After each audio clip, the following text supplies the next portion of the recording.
नमस्कार। शराब घोटाला, पिछले 2 साल से यह शब्द आपने कई बार सुना होगा।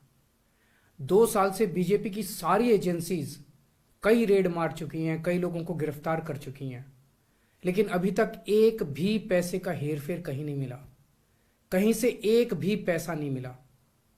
अगर भ्रष्टाचार वाकई हुआ है तो इतने करोड़ों रुपए गए कहां?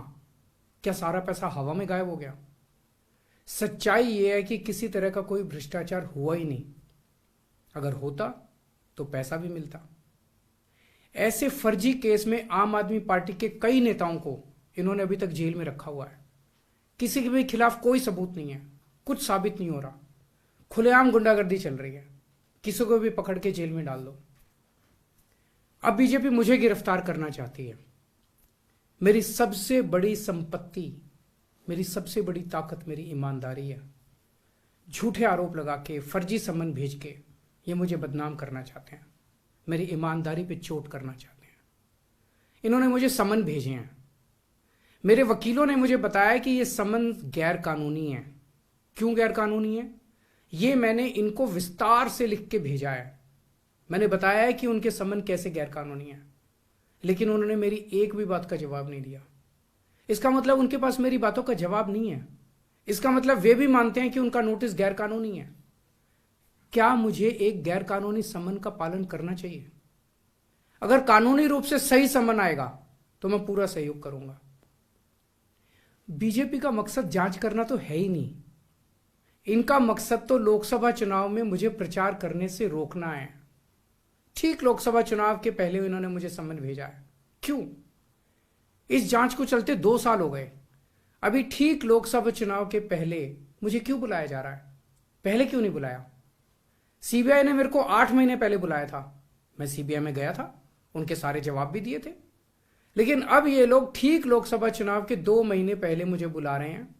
तो बीजेपी का मकसद कोई पूछताछ करना थोड़ी है। इनका मकसद है पूछताछ के बहाने केजरीवाल को बुला लो और उसे गिरफ्तार कर लो, ताकि मैं लोकसभा चुनाव में प्रचार ना कर पाऊं। आज बीजेपी भ्रष्टाचारियों को नहीं पकड़ रही, बल्कि खुलेआम ईडी और सीबीआई का इस्तेमाल करके दूसरी पार्टियों के नेताओं को तोड़ के बीजेपी में शामिल करवाने का काम किया जा रहा है। एक नहीं, 2 नहीं, कितने उदाहरण हैं जहां किसी पार्टी के नेता के खिलाफ ईडी सीबीआई के मामले चल रहे थे या उन पर गंभीर आरोप लगे हुए थे। जैसे ही वो नेता बीजेपी में शामिल हुए, उनके सारे पुराने मामले बंद कर दिए गए या ठंडे बस्ते में डाल दिए गए। तो जो इनकी पार्टी ज्वाइन कर लेता है उसके सारे मामले रफा दफा कर दिए जाते हैं। जो इनकी पार्टी में नहीं जाता वो जेल जाता है।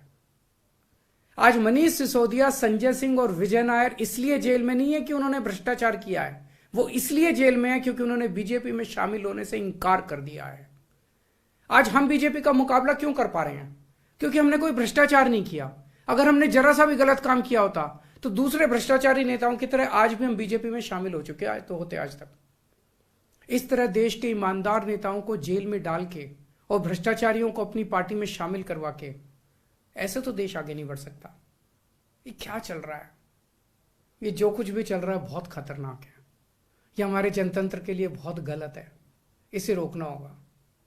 मैं हमेशा देश के लिए लड़ा हूं। मेरा तन मन धन देश के लिए है।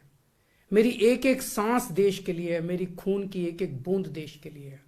मेरे शरीर का एक एक कतरा देश के लिए समर्पित है। हमें मिलकर देश को बचाना है।